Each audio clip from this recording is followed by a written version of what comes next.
Laparoscopy को भी आप छत्तीसगढ़ में लाने का श्रेय अगर कहा जाए तो आप ही को दिया जाना चाहिए। और इस प्रोफेशन में आना नहीं चाहते, इंजीनियर बनना चाहते थे, आपको मैथ्स आपको बहुत अच्छा लगता। 27 बार वेंटिलेटर पे भी गए हैं। शहर के सारे सर्जन्स, बड़े बड़े सर्जन्स रिफ्यूज़ कर चुके हैं और मेरे ख्याल से मेरे करियर का सबसे बड़ा टर्निंग पॉइंट अगर कोई है का ऑपरेशन सिर्फ और सिर्फ इसका इलाज सिर्फ और सिर्फ अमेरिका में है। सो अमेरिकन हेल्थ सिस्टम को मैं पहली बार एक्सपोज हुआ। क्या आपके कोई एथिक्स नहीं होते जिनको आप फॉलो करें? मैं और मेरी वाइफ दो ही जन थे।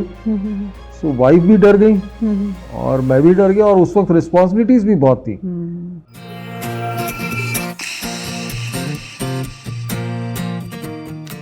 कभी कभी ज़िंदगी में ऐसा वक्त भी आता है जब हमारे अपने ही उम्मीद छोड़ देते हैं, लेकिन उस वक्त कोई एक ऐसा होता है जो पूरे आत्मविश्वास से, पूरी उम्मीद से हमारी आखिरी सांस तक के लिए लड़ता है, जिन्हें धरती का भगवान भी कहा जाता है, और वो है हमारे डॉक्टर्स। लेकिन हम में से शायद कभी भी किसी ने नहीं सोचा होगा कि लाखों करोड़ों लोगों को जिस हिम्मत से मौत के मुंह से निकाल कर डॉक्टर्स लाते हैं, जब उन्हें अपनी खुद की लड़ाई लड़नी होती है तब वो हिम्मत कहाँ से लाते हैं।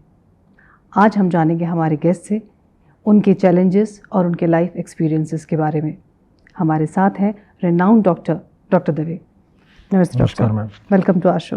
Thank you. लेकिन हमने सुना था कि आप इंजीनियर बनना चाहते थे, आपको मैथ्स आपको बहुत अच्छा लगता था और आपके फादर ने आई थिंक आपको फोर्स किया था कि आप इस प्रोफेशन में आए। ये क्या कहानी थी?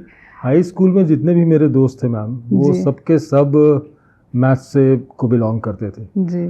और मैं अकेला था जो कि उनके अपने ग्रुप में मेरे फादर ने प्रेशर डाला कि नहीं तुमको बायोलॉजी लेनी है और उस कारण से मुझे बायोलॉजी लेनी लगी। और उस वक्त बायोलॉजी में कोई दूसरा ऑप्शन नहीं होता था, या तो आप डॉक्टर बनिए या फिर आप बॉटनी या जूलॉजी या केमिस्ट्री में एमएससी करिए।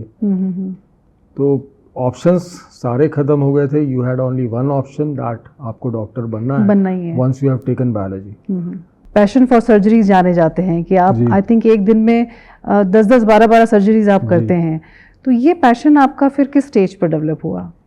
देखिए, जैसे ही सर्जन्स की ट्रेनिंग शुरू होती है, जब हम पोस्ट ग्रेजुएशन के लिए मेडिकल कॉलेज ज्वाइन करते हैं, तो जिस वक्त हम लोग पोस्ट ग्रेजुएट कर रहे थे उस वक्त सरकारी अस्पताल था, डीके अस्पताल, वही एकमात्र मल्टी स्पेशलिटी हॉस्पिटल हुआ करता था और पेशेंट लोड हमारी किस्मत से बहुत ज़्यादा था और डिफरेंट टाइप के पेशेंट्स, और उनको ट्रीट करने में एक अलग सा मज़ा आता था, खास करके जिस वक्त मरीज ठीक होके जो भी जाता था।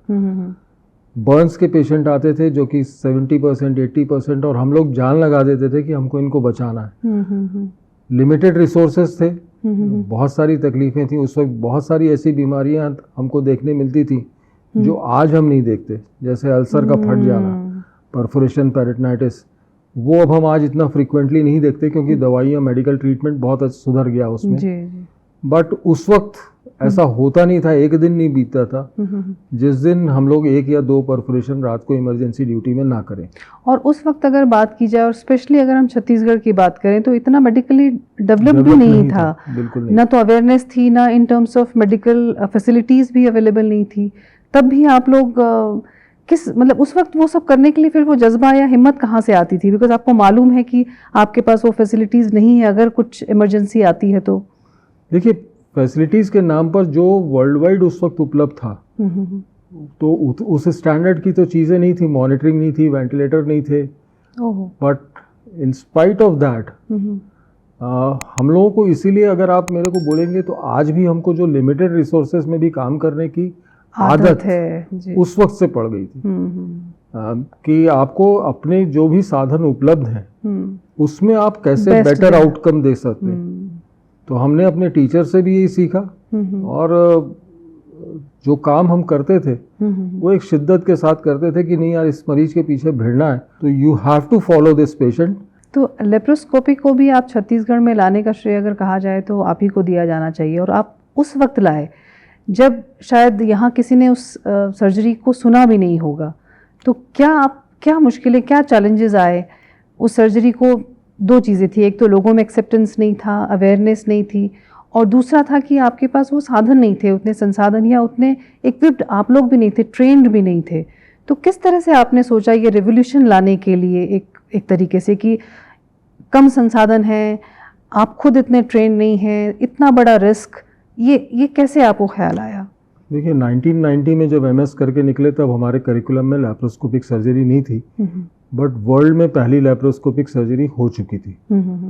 1992 में दो सर्जन्स, डॉक्टर अजय कृपलानी और डॉक्टर JB अग्रवाल, ये दोनों एक वर्कशॉप करने के लिए रायपुर आए और इन्होंने पहली बार लैप्रोस्कोपिक गॉल ब्लैडर की सर्जरी करके दिखाई वहाँ पर। और उसमें भी डॉक्टर अजय कृपलानी ने जो केस किया था उसको ओपन करना पड़ गया था बिकॉज ऑफ सर्टेन डिफिकल्टीज। सो हुआ ये कि उस दिन ये एहसास हुआ, भले ही हमने सक्सेस भी देखी थी उस दिन हमने फेलियर भी देखा था, बट उस दिन ये एहसास हुआ कि ये सर्जरी अगर डेवलप होगी तो फ्यूचर इसी में। और बीइंग अ जनरल सर्जन, क्योंकि उस वक्त सब जनरल सर्जन ही लैप्रोस्कोपिक सर्जरी की तरफ जा रहे थे, आई डिसाइडेड कि मुझे ये सर्जरी करनी है। और मैं आपको बता रहा हूँ, जो कुछ भी उस दिन 1992 की वर्कशॉप में हम लोगों ने देखा था, उसने मेरी ओपन गॉल ब्लैडर सर्जरी को ही चेंज कर दिया था। उसने कंसेप्ट ही चेंज कर दिया था जो हम सीखते आए थे उससे। और जब हम लोग देख रहे थे मॉनिटर पे, एक प्रकार से एक बड़ी सी स्क्रीन लगी थी जिसपे हमको सर्जरी टेलीकास्ट करके दिखलाई जा रही थी, तो पिक्चर इतनी, भले ही उस जमाने में उतना कैमरा या सिस्टम्स क्लैरिटी नहीं थी, बट स्टिल जो मैग्निफिकेशन मिल रहा था वह यह चीज़ बता रहा था कि इतने मैग्निफिकेशन में अगर आपको ऑपरेशन करने को मिलेगा तो मरीज के हित में बहुत सारी चीज़ें होंगी। और initial period of laparoscopic surgery world wide हर कोई क्रिटिसाइज कर रहा था, नोबडी वाज एक्सेप्टिंग इट। तो उस वक्त जो एक्सेप्टेंस वर्ल्ड वाइड जिस चीज़ का नहीं था, बट जिनको नज़र आ रहा था स्कोप उसमें, और शायद उनमें से एक मैं भी था जिसको कि नज़र आया scope. So I got an phone call in 1994 from doctor Ajay Kripalani कि Sandeep, I have taken a voluntary retirement from AIIMS. Okay. And being a Raipurian, he also belongs to Raipur. Okay. So मैं चाहता हूँ कि मैं रायपुर महीने में एक बार आऊँ और लैप्रोस्कोपिक की कैंप टाइप का आप क्या करूँ। सो मेरे लिए शायद ये ब्लेसिंग इन डिस्गाइज था, जिसको मेरे को एक अपॉर्चुनिटी दिखी। एंड आई ऑलवेज फील कि opportunity never knocks your door twice. आप बिलीव नहीं करेंगे, पहली बार जब हमने कैंप किया तो hardly there were 3 patients for that camp. और बहुत हमको लगा कि यार ये इनिशियल रिस्पांस तो बड़ा खराब है। हमने यही सोचा कि नहीं, आगे बढ़ना है। पहला रिस्पांस भले ही हमारे को उतना अच्छा नहीं मिल रहा है, बट धीरे धीरे साल जब खत्म होने आया तो सर की हर विजिट में 12 से 15 केस हम लोग करते थे। सो वहाँ से एक लैप्रोस्कोपिक सर्जरी की जर्नी शुरू हुई। 1995 में मैंने पहला अपना लैप्रोस्कोपिक सर्जरी किया, उसको रिकॉर्ड किया। जब सर की विजिट हुई तो मैंने सर को दिखाया कि सर ये मैंने किया था, वो सर को दिखाता था। शायद मेरी किस्मत थी कि मैंने सही सोचा था कि ये laparoscopic surgery is going to be the future. And आज आप देख लीजिए, इट इज। आपने जब शुरुआत की थी, जब आपका खुद का कहना है कि लोगों में भी एक्सेप्टेंस नहीं था, तो आप you used to travel, Chhattisgarh में बहुत जाते थे और आप अपने सर्जरीज को लाइव टेलीकास्ट करते थे, जिससे कि आम आदमी उसको देखे और एक जो मिथ है कि ये लैप्रोस्कोपिक सर्जरी अच्छी नहीं है या ठीक नहीं है या महंगी है, वो उससे दूर हो। तो ये आपके दिमाग में कैसे ख्याल आया कि इस तरीके का एक कुछ किया जाना चाहिए?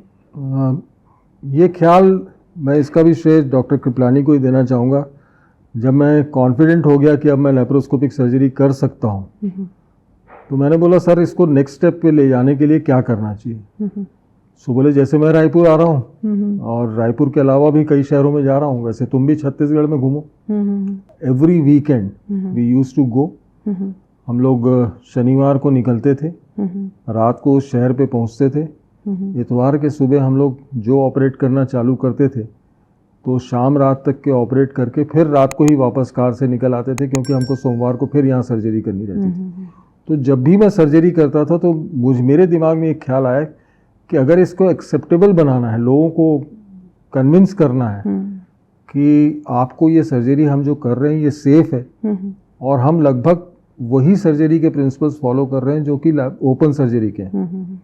तो हमने ऑपरेशन थिएटर से एक कनेक्शन बाहर एक टीवी पे लिया और लोगों को उस टीवी पे जितने भी अटेंडेंट या उस हॉस्पिटल में एडमिटेड जितने भी रिलेटिव्स पेशेंट के रहते थे उन सबको बोल दिया कि भाई आप आके यहाँ पर सर्जरी देख सकते हैं। So I was trying to develop a direct relationship with the relatives और उनके जो भी डाउट्स रहते थे उसको क्लियर करने की कोशिश करता था। अभी तक की आपकी इतनी बात सुनकर ऐसा लग रहा है कि आप ऑल्दो इस प्रोफेशन में आना नहीं चाहते थे, लेकिन जिस दिन से आप आए आपने पूरे डेडिकेशन के साथ, पूरी ईमानदारी के साथ, एक मानव सेवा के जज्बे के साथ आपने काम किया।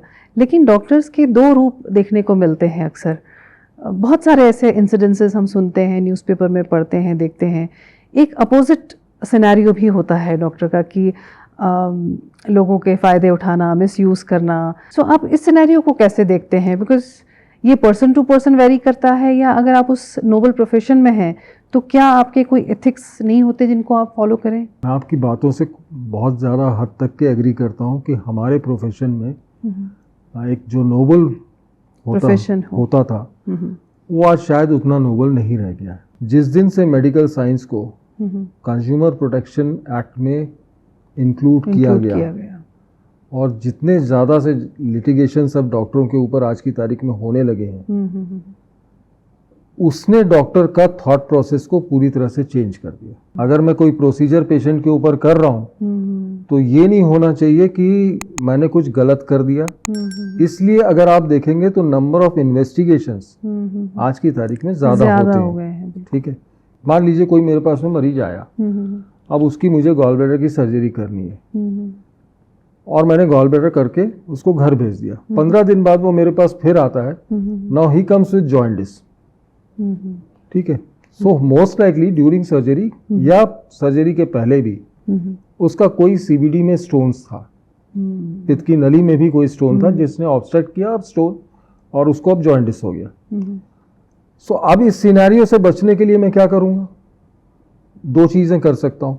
या तो मैं पेशेंट की ऑपरेशन के पहले हर पेशेंट की एमआरआई करवाऊँ, या मैं कुछ ब्लड टेस्ट करके देख लूँ और सोनोग्राफी पे मैं कुछ ज़्यादा भरोसा करूँ और सोनोलॉजिस्ट को बोल दूँ कि यार ये चीज़ें मुझे देख के बड़ी क्लियरली बताओ कि ये हैं कि नहीं है। तो हम बात करें कि आपने अभी तक इतनी सर्जरीज की हैं और ऐसे कई आपके इंसिडेंसेस ऐसे पेशेंट्स के रहे हैं।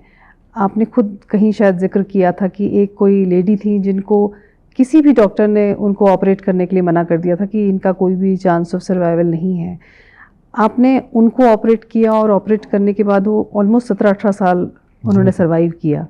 तो क्या केस था वो एक बहुत कॉम्प्लिकेटेड इंसिजनल हर्निया का केस था। रिनाउंड फैमिली थी शहर की और मेरे ख्याल से लगभग रायपुर के सारे सर्जन्स के पास में वो जा चुके थे। एंड एवरीवन सेड कि साहब इतनी उम्र हो गई है, 60, 65, 70 साल की हैं, आप क्यों करना चाहते हैं, क्या फ़ायदा होगा? But the patient was symptomatic और symptomatic patient with very poor quality of life. तो लाइफ का एम क्या है? जब तक आप जिंदा हैं एक बेटर क्वालिटी ऑफ लाइफ आप लीड करें। तो उस पेशेंट की लाइफ मिजरेबल हो चुकी थी because of pain, because of वो जो स्किन थी हर्निया के ऊपर, बहुत बड़ा हर्निया था, वो जो स्किन थी हर्निया के ऊपर उसमें नेक्रोसिस या वो खराब होने लग गई थी, सड़ गई थी, अल्सर्स हो गए थे पूरे स्किन में। Everyone was refusing to operate, so they came to me. मैंने उनको यही बताया, देखिए शहर के सारे सर्जन्स, बड़े बड़े सर्जन्स रिफ्यूज़ कर चुके हैं, अगर आप रिस्क लेने को तैयार हैं तो मैं करने को तैयार हूँ। और ईश्वर की कृपा से मैंने उनको ऑपरेट किया। शुरू के 3-4 दिन बड़े ट्रबलसम रहे, काफ़ी अप्स एंड डाउन्स उस वक्त होते रहे, बट एक बार उन्होंने गैस पास कर ली, मोशंस हो गए, उसके बाद में चीज़ें इतनी फास्ट रिकवर हुई एंड उन्होंने 17-18 साल, 20 साल उसके बाद में निकाले विदाउट एनी प्रॉब्लम। और आज भी वो फैमिली मुझे अपना 5वां बेटा मानती है। सो आई थिंक कि that was great reward to me. और मेरे ख्याल से मेरे करियर का सबसे बड़ा टर्निंग पॉइंट अगर कोई है वो वही है जिसने कि मेरे पास में और पेशेंट्स का द्वार खोला। और आपका खुद का भी कॉन्फिडेंस अपने काम को लेकर के बहुत बड़ा। आप खुद भी एक मरीज हैं, पेशेंट हैं, और आप एक बहुत ही जानलेवा बीमारी से पीड़ित हैं, और उसी के चलते आप 27 बार वेंटिलेटर पे भी गए हैं। आई थिंक ये शायद बहुत कम लोगों को मालूम होगा। ये शायद रिकॉर्ड भी होगा। मैंने देखा नहीं, चेक नहीं किया। वहाँ मैं 27 बार वेंटिलेटर पे गया हूँ। क्या बीमारी है आपको? ये बीमारी थी, अब नहीं है जी। ये बीमारी का नाम दो है। एक एक्सेसिव डायनेमिक एयरवे कोलैप्स करके बोला जाता है, दूसरा नाम उसका ट्रैकियोब्रोंकोमलेशिया है। अगर सिंपल भाषा में हम समझना चाहें तो? जी। तो देखिए, जो सांस की नली होती है, ये सांस की नली है, और इस सांस की नली में इधर का जो पोर्शन रहता है वो थोड़ा सा हार्ड फॉर्म टाइप का रहता है, कार्टिलेजनस रहता है। पीछे जो रहता है posterior part of the trachea या सांस की नली का, वो मेम्ब्रेन रहती है। ओके, झिल्ली जैसी होती है। झिल्ली है। तो अब ये जो मुझे ऐसा होता था कि मुझे कोई भी चीज़ मैं करूं या ज़्यादा जोर से बोलूं या मुझे खांसी आना चालू हो, तो वो खांसी बंद नहीं होती थी। वो खांसी चलती जाती थी एंड टू अ पॉइंट कि मेरे को अल्टीमेटली वेंटिलेटर पे डालना पड़ जाता था, क्योंकि ये जो पीछे का मेम्ब्रेनल पोर्शन है ये पूरा जाके सामने के पोर्शन से चिपक जाता था और एयरवे को बंद कर देता था। तो पूरा एयरवे तभी खुलेगा जब इसमें प्रेशर से एयर अंदर जाएगी, और उसी लिए मुझे बार बार वेंटिलेटर पे डाला जाता था, और प्रेशर से ऑक्सीजन और वो सब एयर दिया जाती थी। उसके बाद में जब ये वापस खुलता था तो फिर लेकिन आपको कभी भी ये भी अक्सर देखा आपको कि जब जब आप वेंटिलेटर पे गए आप ठीक हुए, लेकिन आप रुके नहीं।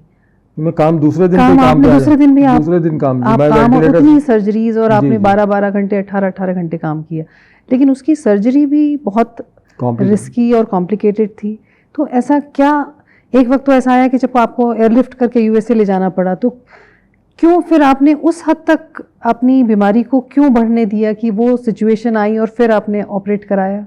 देखिए, भले ही मैं सर्जन हूँ, और जब मेरी बीमारी के बारे में पता चला, जब डायग्नोस हुआ, और लोगों ने यही बोला कि आप अभी तक के आपकी जो डायग्नोसिस थी अस्थमा की, वो मोस्ट लाइकली एक रॉन्ग डायग्नोसिस थी। अच्छा, जो बचपन से आप जो बचपन से मेरी बीमारी चली आ रही थी, वो एक रॉन्ग डायग्नोसिस पे मेरे को ट्रीटमेंट हो रहा था कि मुझे अस्थमा है, और वो एयरवे मेरा कोलैप्स हो जाता था। एक बीमारी जो शुरू से थी, एयरवे कोलैप्स हो जाने के कारण ही मुझे ये प्रॉब्लम आई थी। तो जब मुझे अल्टीमेटली पता चला कि इसका ऑपरेशन सिर्फ और सिर्फ, इसका इलाज सिर्फ और सिर्फ अमेरिका में है, तो मेरी फैमिली और ब्रदर, वाइफ, सब लोगों ने मुझे लेके पहली बार जब अमेरिका गए, सो अमेरिकन हेल्थ सिस्टम को मैं पहली बार एक्सपोज हो रहा था, और सुना बहुत था उसके बारे में।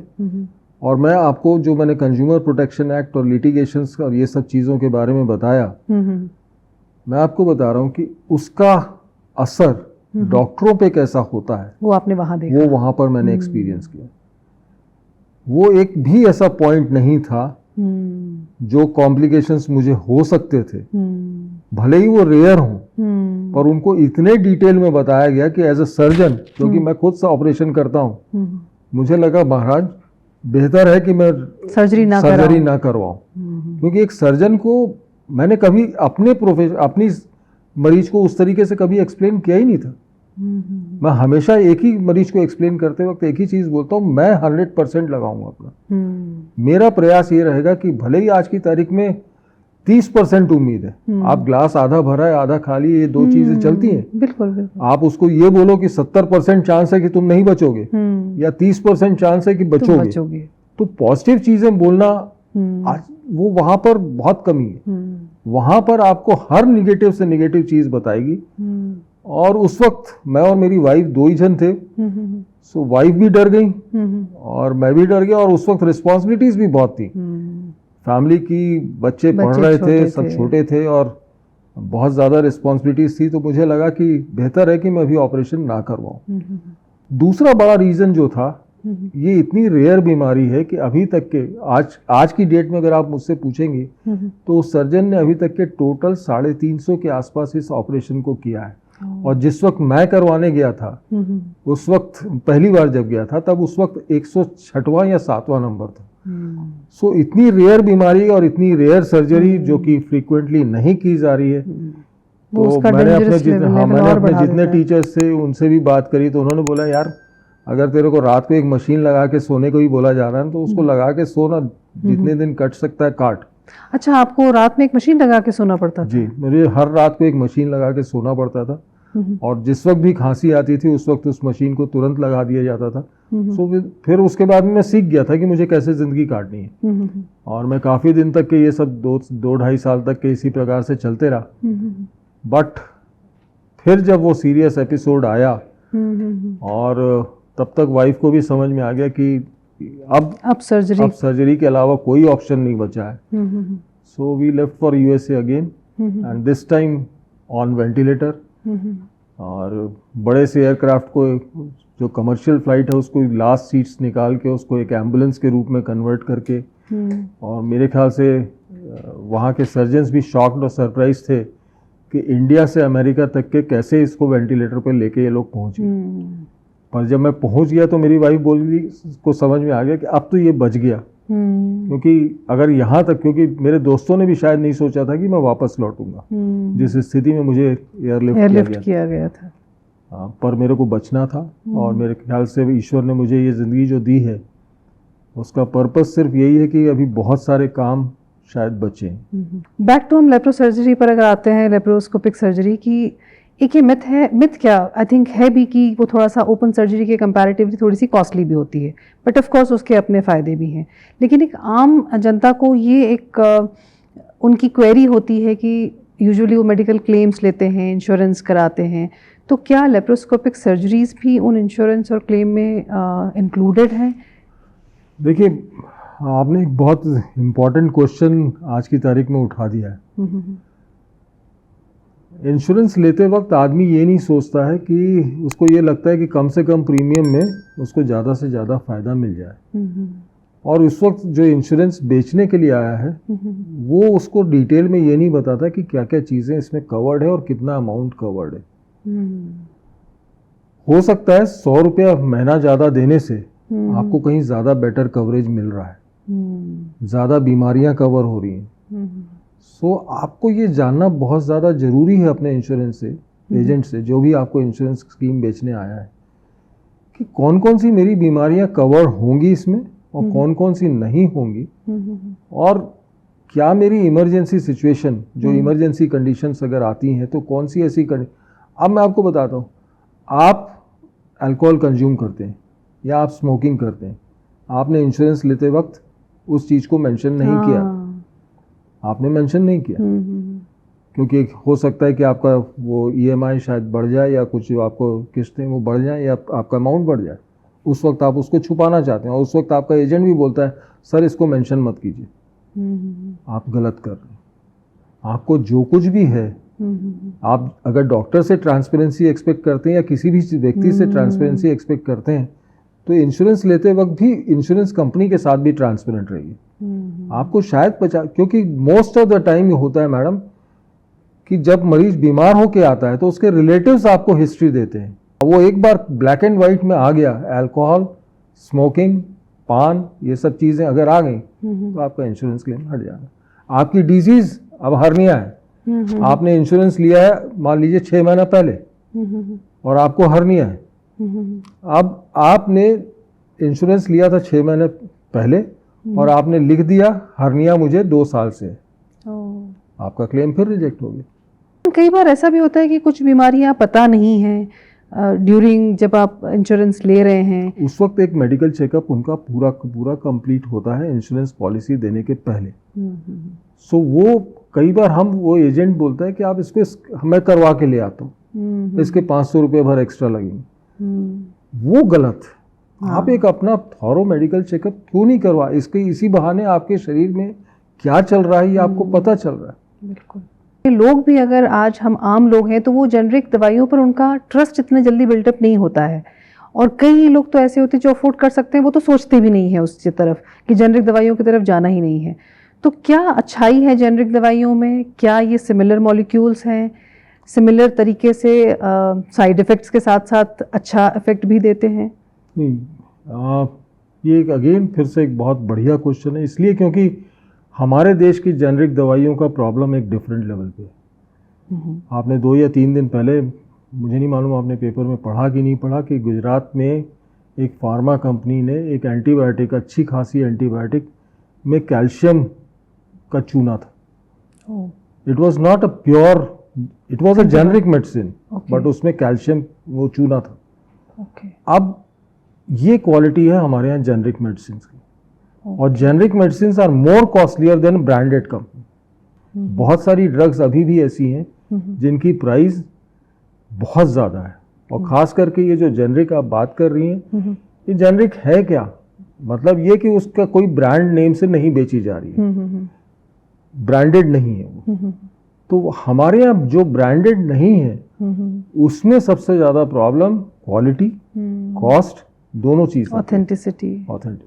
इनकी कॉस्ट प्राइस बहुत कम रहती है, बट एमआरपी बहुत ज़्यादा रहती है।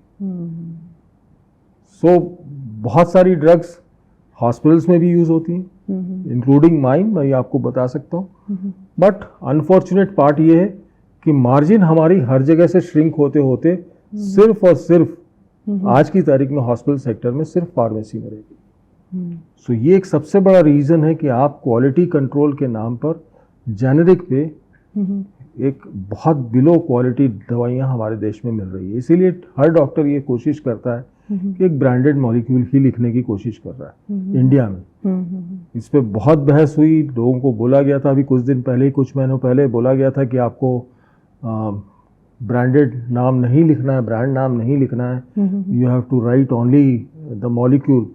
अगर सिप्रोफ्लॉक्सासिलिन आप लिख सकते हैं, आप सिप्लॉक्स या सिफ्रान नहीं लिख सकते। सो वो सब चीज़ें हुई हैं। आपका कहना बिल्कुल सही है कि जेनेरिक पे जाना चाहिए, but very strict quality control is required. Thank you so much doctor Dave, आज आपसे बात करके आपने, you have inspired us in a very unique way, कि मतलब इतने डिफरेंट हम लोगों ने एस्पेक्ट्स पे बात की है, इधर चाहे वो ह्यूमैनिटी की बात हो, चाहे अपने काम को लेकर ईमानदार रहने की बात हो, चाहे ये जो सोशल इश्यूज़ थे जो कि एक आम लोगों से जुड़े हुए हैं। So thank you so much being our part. Thank you, thanks a lot. Thank you.